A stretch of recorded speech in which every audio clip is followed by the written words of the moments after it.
Today I'm going to make Tau Yew Bak, which means soy sauce pork, and the recipe is actually really easy. I'm using a recipe from this book.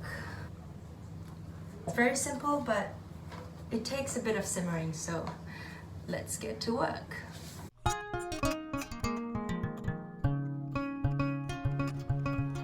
First, you need to make the marinade.